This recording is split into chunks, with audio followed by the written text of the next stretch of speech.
2021년 한국 주식시장은 동학개미 열풍이 불며 코스피가 3,300포인트를 뚫었었습니다. 그 영광, 2025년 현재 다시 가능할까요? 오늘 20분 동안 여러분들과 함께 쉽게 풀어보도록 하겠습니다. 어느덧 코스피가 3,116포인트까지 상승하면서 지난 4월 저점 대비해서 증시는 가파르게 올라가고 있고, 새 정부 출범에 따른 기대감과 이번에는 코스피가 3,300포인트 전고점과 그리고 4,000포인트, 5,000포인트까지도 가능하지 않겠나라는 해석들이 나오고 있습니다. 이에 따라서 많은 투자자들이 지금이라도 주식 투자를 해야 될까 아마 고민들 많이 하고 계시며, 지금 내가 갖고 있는 종목을 홀딩해도 될까 아니면 지금이라도 팔아야 될까, 많은 분들이 이 기로에 서 있다라고 생각이 됩니다. 그래서 이 부분에 대해서 한번 좀 이야기를 해보고자 하는데, 자, 우리가 4년 전 2021년 상반기에는 코스피가 3,000포인트를 뚫고 3,300포인트까지 도달했던 적이 있습니다. 당시에 3,300포인트를 갈 수 있었던 가장 중요한 요인은 뭐니 해도 유동성이었다라고 표현을 해야 될 것 같습니다. 당시에도 이제 코스피가 4,000포인트 갈 것 같다라고들 전망을 했지만 아쉽게도 거기에 미치지는 못했고 3,300포인트까지 갔었는데, 2021년에는 예금금리가 우리나라 기준으로는 0.5%, 그리고 미국은 제로금리였습니다. 그러다 보니까 누가 돈을 은행에 넣겠습니까? 돈이 전부 주식으로 몰릴 수밖에 없었죠. 지금은 그런데 그때와 비교를 했을 때 금리가 4배 이상 차이가 납니다. 한국 기준으로 기준금리가 3.25%고 미국은 4.5%입니다. 그러다 보니까 이 상황에서 이제 비교를 해보면 2021년은 누가 예금을 하고 적금을 하고 채권 투자를 하겠습니까? 하지 않죠. 양적 완화로 인해서 주식시장에 엄청난 돈이 쏠렸고, 소위 아무것도 모르던 시골의 할아버지 할머니조차도 쌈짓돈을 들고 가서 투자를 하고 싶다라고 했던 게 2021년입니다.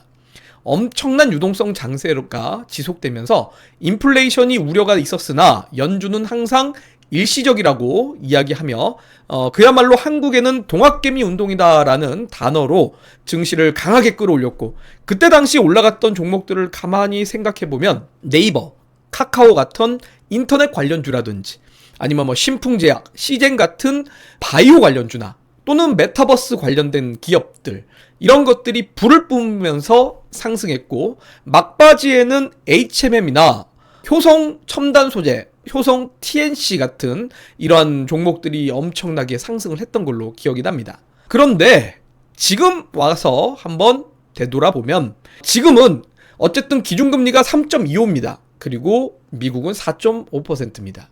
과거 대비해서 금리에 대한 부담이 매우 큽니다. 그러다 보니 사실 은행으로 적금 예금을 한 사람들도 많이 있고, 그러면서 이제 지난 2021년 대비해서는 유동성이 부족하다라고들 좀 판단을 하게 되는데요.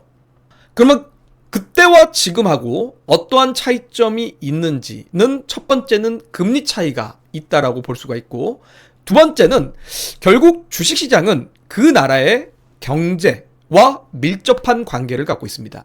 경제가 성장하면 주식시장도 그만큼의 성장을 하고, 기업의 실적이 늘어나면 주가도 상승을 하기 마련이라 결국 많은 기업들의 성장률이 총 집합된 게 바로 경제 성장률이겠죠. 바로 GDP라고 볼 수가 있는데, 우리나라 또는 그 나라의 경제 성장률을 대변하는 지표입니다. 근데 GDP를 구하는 공식은 여러분들 아마 다 아실 겁니다. 아마 다 아실 겁니다, 여러분들. 아마 중학교, 고등학교 때들 배우셨을 거고, 아시는데 기억이 안 나실 뿐일 겁니다. 그래서 다시 한번 우리가 과거를 좀 회상하면서 한번 떠올려 보면, GDP를 구하는 공식은 C 더하기 I 더하기 G 더하기 X에서 M을 뺀 것이 바로 GDP인데요. 여기에서 C는 소비를 뜻하는 단어의 앞글자를 딴 C입니다. 바로 사람들이 지갑을 여는 속도, 사람들이 특정 제품을 계속 소비하는가, 이런 소비에 대한 규모를 얘기하고요. I 같은 경우는 투자를 얘기합니다. 인베스트의 바로 I입니다. 그래서 기업들이 실제로 민간 쪽에서의 얼만큼의 투자가 되고 있는가, 기업이 공장을 확대하고 있는지, R&D에 쓰는 돈이 얼마나 있는지, 이런 것들을 얘기하고, G는 government의 바로 G입니다. 그래서 정부가 지출하는 부분, 소위 정부가 어디에다 투자를 하고 예산 편성을 하는가, 요게 바로 G라고 보면 되고, 그 다음에 X 빼기 M은 순수출입니다. 수출에서 수입을 뺀 거겠죠.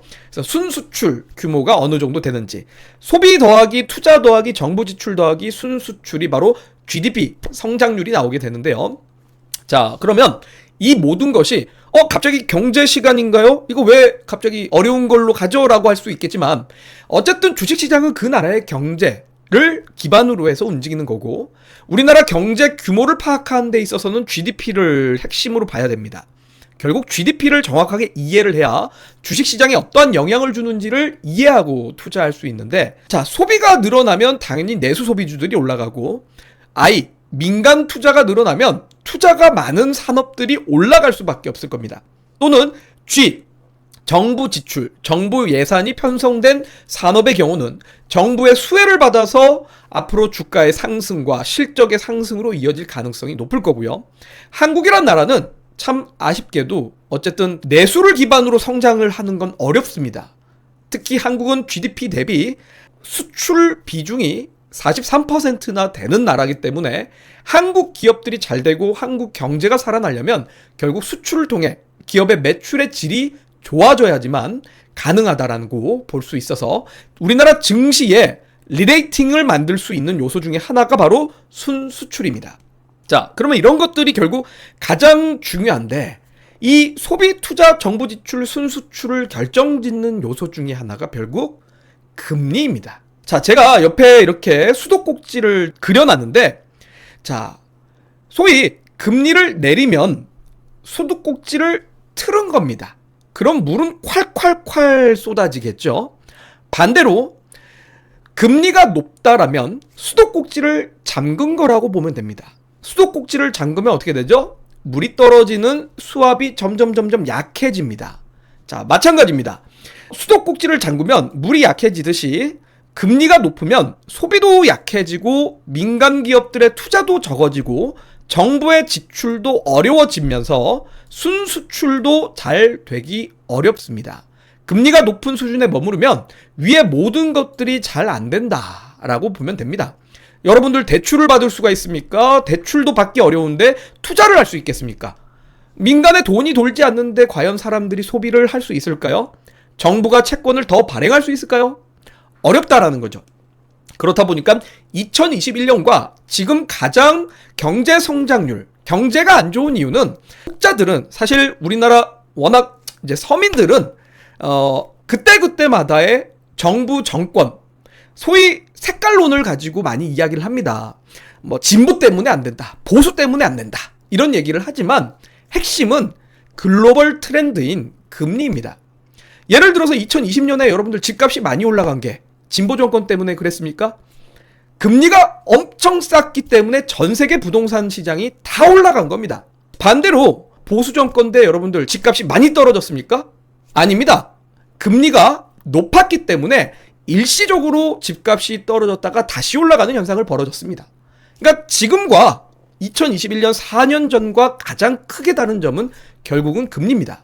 2021년 대비 금리가 절대적으로 높기 때문에. 자, 그러면 결국 금리가 낮아져야 소비도 되고 투자도 되고 정부 지출도 되고 순수출도 늘어나면서 GDP가 높아질 거고, GDP가 높아져야 증시도 상승을 할 수 있다라고 볼 수 있는데, 금리가 낮아져야 결국 지난 2021년에 전고점인 3,300포인트를 뚫고 올라갈 수 있는 힘이 생길 수 있다라고 봐야 될 겁니다. 그러면 지금 당장 코스피가 4,000, 5,000포인트 가능하지 않을까라는 물음표에 있어서는 금리의 하락, 금리가 인하되는 게 선제적인 조건이 돼야 된다라는 점을 먼저 이야기를 드리고 싶고요. 자, 그러면 지금 금리 인하 여러분들 실제로 하고 있나요? 우리나라는 금리 인하를 조금 했습니다. 하지만 미국의 경우 지금 금리 인하를 아직 제대로 하지 않고 금리가 언제 할지 모른 지금 미지수 영역에 있습니다. 제롬 파월이 최근까지도 계속 중립적인 발언을 계속 이어가고 있고, 7월에 금리 인하를 기대하고 있는 투자자들과는 달리 제롬 파월은 계속적으로 경기 지표들을 보면서 판단하겠다 라고 하고 있기 때문에 9월에 할지, 그리고 9월도 더 안 되고 늦어질지 어떤 것도 예측하기는 어려운 상황입니다. 그런데 그럼에도 불구하고 지금 글로벌 증시, 미국도 상승하고 한국 증시도 상승하는 이유 과연 뭘까요? 물론 한국 증시가 상승하는 이유가 새 정부가 출범했고 지금 새 정부에서 부동산 시장을 규제가하면서 주식 시장으로 돈이 흘러가기를 원한다라는 이야기도 있지만, 저는 근본적으로는 금리 인하에 준하는 효과가 지금 시장에 존재하기 때문인데, 그 이유 중에 하나가 바로 SLR 규제에 대해서 완화를 해주고 있다라는 부분입니다. 자, SLR 규제를 완화시켜주고 있다라는 내용에 대해서, 자, 이게 뭐냐? SLR이라는 건 그냥 한글로 하겠습니다. 보완적 레버리지 비율이라고 표현하는데, 은행의 자본 건전성 강화를 위해서 도입된 금융 규제로서 은행이 과도한 투자를 하는 것을 제한시키는 제도입니다. 그래서 SLR 비율이 가격 변동 위험에 노출된 총 자산 대비 은행에 쌓은 자본이 얼마나 되는지를 산출하는 지표인데, SLR이 낮으면 낮을수록 규제가 완화되는 거고 SLR이 높으면 높을수록 규제가 강화된다라고 보면 됩니다. 그래서 기존까지는 미국 은행들은 자산을 줄이면서 SLR을 최소한 5% 이상으로 높여놨어야 됐습니다. 그러다 보니 자산이 줄여야 된다라는 점에서 그동안 은행권들이 계속 자산을 줄여왔던 부분인데, 최근 미국에서 SLR 완화를 발표했고 그동안은 5% 이상으로 맞춰놨는데, 완화를 함으로써 5% 밑으로도 내려갈 수 있다 보니 국채나 지급준비금을 이 계산식에서 뺨으로써 결국 대형 은행들이 자산을 좀 더 쌓을 수 있게 됐고, 자산을 쌓게 된다는 말은 무슨 말이냐면 추가 대출이라든지 더 추가 투자가 가능해졌다라는 겁니다. 자, 그렇게 되면 결과적으로 자연스럽게 은행들의 자본 여유가 생기고 은행들은 100조에서 200조 이상의 자산을 더 들고 있을 수 있게 되며 더 많은 대출, 채권, 투자를 운용할 수 있게 된 거죠. 자, 그러다 보니까 최근에 증시의 특징 중에 하나가 뭐냐? 우리 개인 투자자들이 좋아하는 테슬라 올라갑니까? 잘 안 가죠. 엔비디아 떨어졌다가 좀 반등은 하는데 과거만큼 주주 역할을 하지는 않습니다. 자, 한국의 여러분들 주식 어떻죠? 2차전지 강합니까? 삼성전자 강합니까? 아닙니다. 제일 강한 게 뭐죠? 원전이요 라고 하겠지만 아닙니다. 금융주들이 가장 강합니다. 미국에서도 JP모건, 골드만삭스, 뱅크 오브 아메리카 이런 종목들이 지속적으로 신고가를 가면서 매우 강한 흐름을 보여주고 있는 이유, 바로 SLR 규제를 완화해줬기 때문에. 그리고 최근에 보면은 은행권들의 스트레스 테스트까지 통과를 하면서 많은 대형 은행들이 자본 건전성이 있다라고까지 평가를 받음으로써 배당과 자사주 매입까지 가능해졌고 주주환원 매력까지 높아지다 보니 이런 금융주들이 상당히 강한 랠리를 보여주고 있습니다. 그에 비해서 소위 테슬라, 물론 여러분들이 뉴스로 보시듯이 일론 머스크와 트럼프하고의 관계가 어긋났다라는 이유 하나만으로 주가가 떨어지기도 하지만 그 전부터 사실 주가가 좀 상당히 더딘 모습입니다. 그래서 이렇게 성장주가 못 가는 장세, 빅테크들이 못 가는 장세는 신흥국의 성장주들도 제대로 상승하기가 어렵습니다.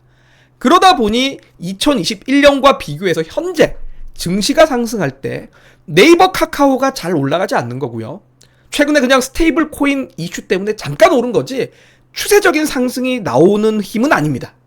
그리고 LG 에너지 솔루션, 에코프로, BM 같은 2차 전지들 잘 못 오르죠. 더불어 많은 개인 투자자들이 올해 좀 기대하고 있는 것 중에 금리 인하면 제약바이오 가겠지라고 생각하고 있지만 제약바이오가 생각보다 힘을 잘 못 쓰고 있습니다.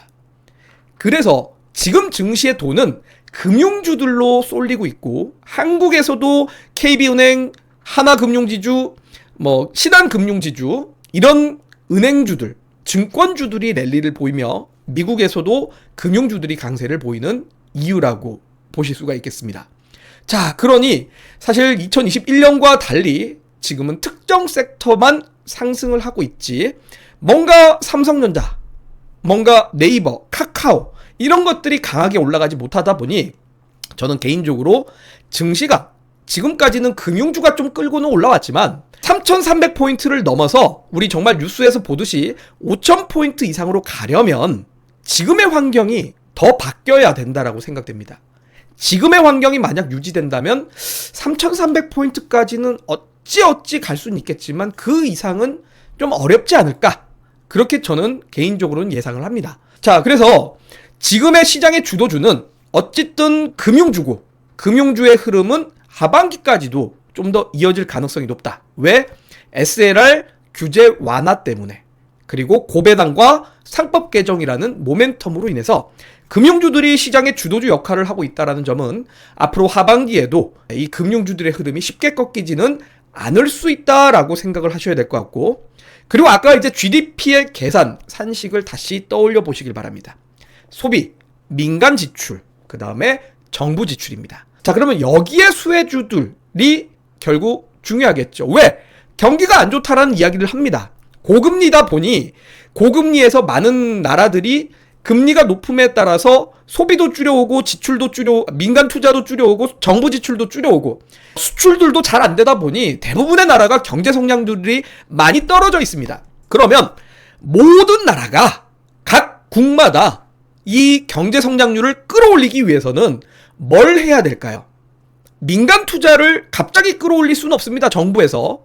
금리가 낮아져야 민간 투자가 늘어날 거고, 그 전까지 경기 부양 정책으로 해줄 수 있는 건 첫 번째는 정부 지출이 될 수 있겠죠. 정부 지출로서 미국에서는 어디에다 예산 편성을 하고 있는지, 한국에서는 어디에다가 예산 편성을 하고 있는지, 그런 부분이 미국에서는 소위 SMR 같은 원자력 쪽에 정부 지출을 늘리고 있기 때문에 원전 관련된 종목인 SMR이라든지 이런 기업들이 주가가 많이 올라간 겁니다. 자, 한국은 새 정부가 출범함에 따라 신재생과 AI라든지 에너지 고속도로를 강조하고 있는 만큼 이쪽에 정부 예산이 들어가고 있는 산업에 대해서 앞으로 여러분들이 주목해서 보셔야 될 수밖에 없습니다. 정부 지출이 편성되어 있다는 건 그만큼 투자가 되고, 그 기업들이 대출이 지금 막혀있는 상황에서, 고금리 상황에서 정부의 지원을 받아서 투자를 확대하니 이런 산업들이 앞으로 실적이 늘어나고 주가가 상승할 가능성이 높기 때문이죠. 그러니 최근 들어서 유니슨이나 대명에너지라든지 SK이터닉스, CS윈드 같은 종목들이 상승세를 보이는 이유고, 이들의 흐름이 쉽게 꺾이지는 않을 것 같다라고 생각됩니다. 그리고 민간 투자까지 가기에는 조금 시간이 걸릴 거라, 정부가 또 추진하는 것은 어쨌든 전 국민 25만원 정책을 지금 얘기하고 있고 추경 얘기를 하다 보니 그런 추경에 의해서 소비 심리를 잠깐이나마 좀 끌어올릴 수 있을 겁니다. 이게 소비가 추세적으로 살아나기는 못할 거라 보지만 그래도 소비 심리를 잠깐이나마 끌어올리면서 경제 성장률을 회복시켜 주려는 요소로 될 수 있다라는 점이고, 또한 금리 인하를 어쨌든 우리나라는 조금씩 해오고 있으며 미국도 하반기에는 금리 인하 하겠지라는 심리가 있는 만큼 그동안 금리로 인해서 사람들이 소비를 계속 줄여왔고 지갑을 안 열었었지만 보복 소비 심리가 조금씩 살아날 것이라, 그러한 소비주들이 역시 시장에 아직은 좀 주도주 역할을 할 수밖에 없을 거고, 대표적으로 음식료라든지 여행 관련주라든지 이런 종목들이 시장이 조정을 받더라도 이들의 조정이 좀 짧을 가능성이 높아서 이들을 주도주로서 생각을 좀 하시고, 아마 다른 섹터들보다도 투자 메리트가 지금은 개인적으로는 좀 더 높다라고 생각됩니다. 그래서 이런 종목들을 당장은 투자 관점으로 주목해 보셔야 될 거고, 결국 그들이 지수를 지금은 주도하고 있고 이들이 결국 전고점 3,300포인트까지는 아마 끌고 올라가는 역할을 해줄 거라고 보는데, 문제는 앞서 얘기 드렸던 것처럼 지금 우리나라에서 5,000포인트 가능하지 않을까라고 주장하는 거에 실제로 뒷받침이 될 수 있는 상승은 저는 금리 인하가 돼야 되고, 금리 인하가 돼서 여기에서 소비와 정부 지출뿐만이 아니라 민간 투자도 늘어나면서 수출의 증가가 나와야 결국 기업들의 실적이 늘어나고 그럼으로써 3,300포인트를 넘어갈 수 있는 힘이 생긴다라고 생각됩니다. 왜냐하면 이들이 따라오지 않는다면 기업들의 실적이 크게 늘어나지 못하기 때문에 기업의 실적이 늘지 않는 주가 상승은 결국 버블이 꺼지기 마련입니다. 결국 실적의 증가가 이어져야지만 증시의 상승의 힘을 북돋아줄 수 있기 때문에 금리 인하가 나와야 3,300포인트를 넘어가는 상승으로 이어질 거고, 그때쯤이면 그동안 우리가 못 갔던 금리 인하 수혜주, 소위 미국에서는 빅테크 성장주들이 올라가고, 이들이 올라감으로써 신흥국의 성장주들이 올라갈 수 있는 모멘텀이 생길 거고, 그때부터는 바이오나 그동안 못 갔던 2차전지라든지 이런 성장주들이 상승을 할 거라고 봅니다. 그들이 상승할 때 증시는 더더욱더 탄력을 받아가면서 상승할 가능성이 높다. 그렇기 때문에 여러분들이 이제부터는 좀 체크를 해야 될 부분이 있죠. 뭘 체크해야 될까요? 바로 한국과 미국의 기준금리 발표가 언제 있는지, 그때마다 금리 인하에 대한 가능성이 어떻게 되는지. 만약에 금리가 여러분들 어떻게 좀 더디게 되면 어떻게 될까요? 그동안 올라갔던 거에서 조금 실망감 매물 나올 가능성도 높습니다. 자, 그리고 두 번째는 기업들의 실적 발표에서 실제로 매출 증가가 얼마큼 이뤄지는지. 자, 그동안 어떻게 보면은 금융주들이 증시를 끌고 왔다라고 했습니다. 근데 금융주를 제외를 하고 제가 내수 소비주들, 수혜주가 되고 있다 라고 표현을 했는데, 여러분들 내수 소비주가 예를 들어서 뭐 삼양식품, 여행주, 모두투어, 뭐 글로벌 텍스프리 또는 롯데관광개발, 이런 종목들이 최근에 좀 잘 올라갔습니다. 파라다이스. 근데 이들 다 합쳐도 예를 들어서 게임주의 크래프톤 매출과 영업이익의 하나의 비교가 안 됩니다. 이들 다 합쳐도 크래프톤보다도 못합니다. 자, 그 말은 내수 소비주들이 아무리 주가가 상승을 한다고 하더라도 한국 증시의 상승에 기여도가 크지는 않다라는 거예요. 그런데 만약 크래프톤이라든지 이런 대형 성장주들의 실적이 아직까지 좋지 않고 꺼진다. 그럼 증시가 상승하던 힘이 꺾일 가능성이 높다라고 봐야 됩니다. 그래서 분기 실적 때마다 매출 성장률 잘 보셔야 되고, 그리고 배당 성장률도, 배당 성장률이라는 건 결국 기업이 마진이 남으니까 배당을 하는 겁니다. 그런 기업들 잘 눈여겨보셔야 될 겁니다. 그래서 지금은 여러분들이 공격적으로 투자하기보다는 이런 흐름들을 이해하고 투자 전략을 짜셨으면 좋겠고, 금리가 아직까지는 내려가지 않는다. 그러면 앞서 얘기했던 주도주인, 금융주를 주도주로서 그냥 이 추세가 그대로 이어질 겁니다. 근데 금리가 떨어지면서 미국의 빅테크들이 올라간다. 그러면 한국에서도 은행주들 차익 실현 좀 해야 되고, 기존에 올랐던 조선방산들도 마찬가지입니다. 서서히 성장주나 반도체 쪽으로 순환을 할 가능성이 높아질 겁니다. 실제로 2025년 7월 2일 저녁 미국 증시에서 테슬라가 올라가고 엔비디아가 올라가니까 2025년 7월 3일 오늘 삼성전자가 갑자기 4% 올라가면서 63,000원까지 도달을 했습니다. LG에너지솔루션이 갑자기 장중에 6, 7% 상승했습니다. 요런 이유라고 이해하시면 될 것 같아요. 그래서 우리가 요런 로직을 이해하면서 시장의 색깔이 바뀔 건지 현상 유지를 할 건지, 현상 유지를 한다면 3,300까지는 가능하겠지만 그 이상이 사실 좀 의문이고, 시장에 조금 흐름이 바뀐다면 역시 섹터별 순환도 바뀌면서 3,300 위도 한번 도전해 볼 수 있는 흐름이 될 거다라고 생각이 됩니다.